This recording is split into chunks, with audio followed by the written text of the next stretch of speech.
Bismillahirrahmanirrahim. Qala al-mu'allifu rahimahullah ta'ala wa nafa'ana Allah fi ulumihi fid dharaini amin. Bismillahirrahmanirrahim. Bismillahirrahmanirrahim. Masih tentang babnya riyadhah syahwat yang bangsa nafsu, tirakat tentang syahwat dan nafsu. Bismillahirrahmanirrahim. Ini ada cerita. Bismillahirrahmanirrahim. Qala berkata sopo Sulaiman bin Dawud. Qala berkata sopo Sulaiman ibnu Dawud. Sulaiman bin Dawud alaihi salam. Innal qahira, sesungguhnya orang yang memaksa. Innal qahira, sesungguhnya orang yang memaksa li nafsihi pada nafsunya orang itu asyaddu, lebih berat mimman, daripada orang yaftahu, yang membuka sopo orang al-madinata, pada kota, wahdahu, dengan sendirinya orang. Kata Nabi Sulaiman, orang membedah kota sendirian itu lebih ringan daripada orang yang memerangi hawa nafsunya. Memaksa hawa nafsunya itu lebih berat daripada orang yang sendirian membedah kota. Itu kata Nabi Sulaiman. Waqala, berkata sopos Aliun Sayyidina Ali bin Abi Thalib, Sayyidina Ali bin Abi Thalib karamallahu wajhah. Karoma, mudah-mudahan memuliakan sapa Allah Gusti Allah wajhahu, pada wajahnya Sayyidina Ali. Kenapa Ali itu ketika disebut Sayyidina Ali bin Abi Thalib, kita dianjurkan untuk menyebut karamallahu wajhah. Kalau Abu Bakar As-Siddiq radhiyallahu anhu, mudah-mudahan Allah meridhoi pada Abu Bakar As-Siddiq. Tapi ini kalau Sayyidina Ali disebut, itu kita dianjurkan untuk membaca doa karamallahu wajhah. Mudah-mudahan Allah memuliakan wajahnya Sayyidina Ali. Karena sebabnya begini, Sayyidina Ali selama hidupnya tidak pernah melihat auratnya sendiri. Itu selama hidup sampai mati, apalagi auratnya orang lain. Jadi misalnya sampai perang musuh Sayyidina Ali, kok sampai dudui itu pupuku langsung melayu Sayyidina Ali. Tapi walaupun Sayyidina Ali itu orang jagoan ketika namanya perwira ketika dalam peperangan, karena panglima perang itu juga. Tapi ketika sampai dudui aurat, nah ini loh pupu, ini pengapesannya, dia lari, nggak pernah melihat, apalagi melihat auratnya orang lain. Makanya itu dikatakan karamallahu wajhah. Mudah-mudahan Allah memuliakan wajahhu, pada wajahnya Sayyidina Ali. Kalau kita ya sering, apalagi auratnya sendiri, orang yang lainnya senang. Bismillahirrahmanirrahim. Kata Sayyidina Ali bagaimana? Ma'ana wa nafsi illa kara'ihunamin. Ya. Ma'ana, tidak ada utawi saya, wa nafsi, dan nafsu saya, apa illa kara'ihunamin, kecuali seperti orang yang penggembala kambing. Kullama dhamma, maka semasanya mengumpulkan ra'in tadi pada ghanam, pada kambing, min janibin, dari arah tertentu, istintasrat, maka semebar semebar itu berhamburan opoyosi tadi kambing tadi, min janibin akhar, dari arah yang lain. Jadi ketika gini loh, angon nafsu itu seperti kita angon wedhus. Angon nafsu itu seperti kita menggembala kambing. Ketika kita berusaha mengumpulkan kambing itu dari arah yang lain untuk kita kumpulkan, tiba-tiba dari arah yang lain itu dia berhamburan. Nah, seperti itu. Karena sulit itu angel. Angel pokoknya. Ya, tapi harus dipaksa. Kalau nggak dipaksa, maka apa yang terjadi seluruh anggota badan kita itu akan melahirkan satu kejelekan. Tapi bisa dipaksa, pasti seluruh anggota badan kita itu akan melahirkan satu kebaikan. Itu di situ. Bismillahirrahmanirrahim. Kullama domaha, kata Sayyidina Ali, kullama domaha, semasanya mengumpulkan sopoyosi penggembala tadi pada kambing, minjanibin dari arah yang lain, muntasyarat maka berhamburan sopo kambing mau minjanibin akhar dari arah yang lain pula. Man amata nafsahu, jadi man barang siapa amata yang mematikan sopoyosi orang nafsahu pada nafsunya orang, yulafu maka akan dilapisi sopo orang fikana fir rahmati di dalam fikafani rahmati di dalam kafan rahmat, wa yudfanu dan akan dikubur sopo yosi orang fi ardil karomati di dalam bumi yang mulia. Nah, jadi kalau orang setiap harinya itu memang berusaha untuk mematikan nafsu, maksudnya mematikan nafsu itu melawan nafsu. Nafsu itu memang nggak bisa mati, hidup terus karena dihidupkan oleh setan. Kan kemarin sudah saya katakan bahwa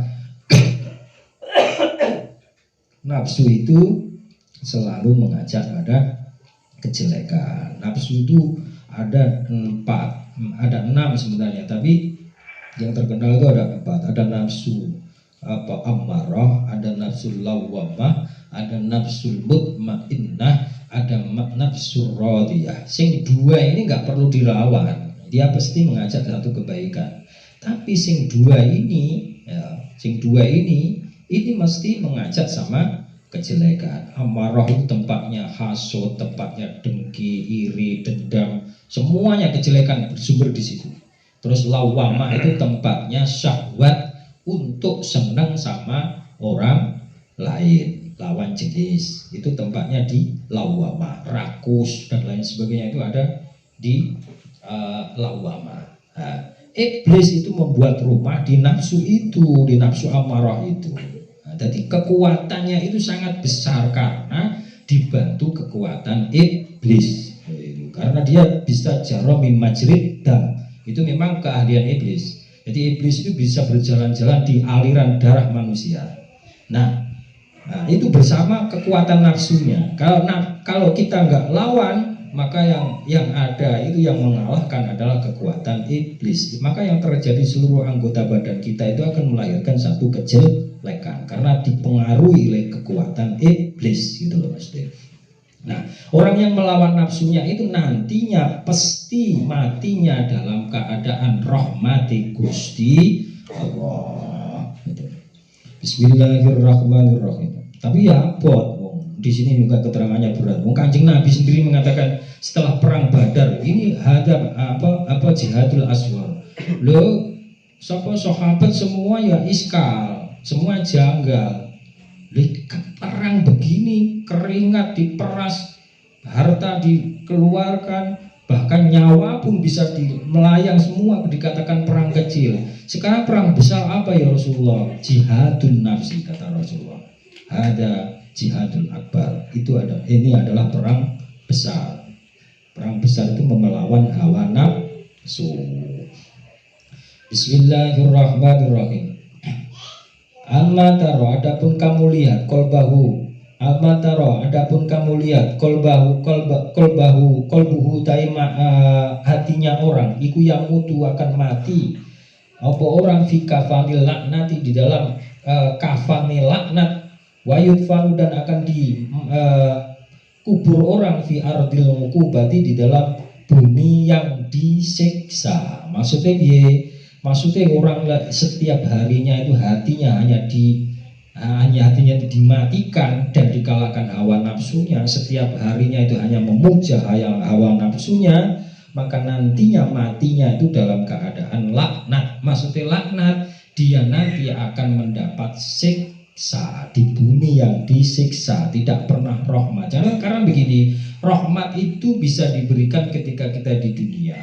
Bahkan kita mati pun nanti akan kita diberi rahmat. Jadi harapan kita itu tadi, harapan setiap mukmin itu seperti itu. Jadi hidup di dunia ya dikasih rahmati Gusti Allah. Ketika kita mati nanti itu akan mendapat rahmati Gusti Allah, maka akan mendapat kenikmatan yang hakiki. Allahumma amin. Kan gitu, itu harapan kita semua, harapan setiap mukmin. Tapi ada hidupnya hanya memuja hawa nafsunya, ketika mati ya tidak mendapat rahmati Allah, melainkan siksa Gusti Allah. Na'udzubillahi min dzalik. Kan begitu. Bismillahirrahmanirrahim. Ya jadi intinya seperti itu. Kita lanjutkan pada yang lain. Jadi intinya kalau kita itu setiap hari itu bisa mengalahkan nafsu kita itu kita arahkan, kita ajak pada satu kebenaran, kita ajak pada ketaat. Memang susah itu ya angel, berat itu ya abot, ya nggak bisa langsung mengikuti taat itu nggak bisa, tapi harus dilawan. Dari lawannya ya harus dari kita. Nah, kita kata ulama tasawuf di sini juga dijelaskan untuk melawan itu jangan banyak-banyak membuat perut itu terlalu kenyang. Jadi jangan terlalu kenyang perut, karena kenyangnya perut itu nanti akan berbuah syahwat yang sangat tinggi. Lah syahwat sangat tinggi itu akan didorong setan untuk dimanfaatkan setan dimanfaatkan pada perkara-perkara yang tidak benar. Oleh karena itu untuk melawannya kata ulama tasawuf dengan banyak-banyak lapar, maknane puasa. Nek gak kuat puasa ya mangan jangan dilebih-lebihkan. Itu karena orang yang memuja perutnya itu akan mendorong setan untuk membuat tali pada dirinya, sehingga dia melaksanakan satu kebaikan itu akan males. Itu nanti ada keterangan di sini. Setan itu akan membuat tali sehingga akan ketika orang mau sholat pun malas, mau ibadah apapun malas. Itu gara-gara terlalu kenyangnya kita perut. Memuja perut sama saja kita memuja hawa nafsu yang ada di dalam diri kita. Karena itu akan membuat jalan setan untuk bisa mendorong kita untuk tidak bisa mengerjakan ketaatan kepada Allah Subhanahu wa taala. Wallahu a'lam. Assalamualaikum warahmatullahi wabarakatuh.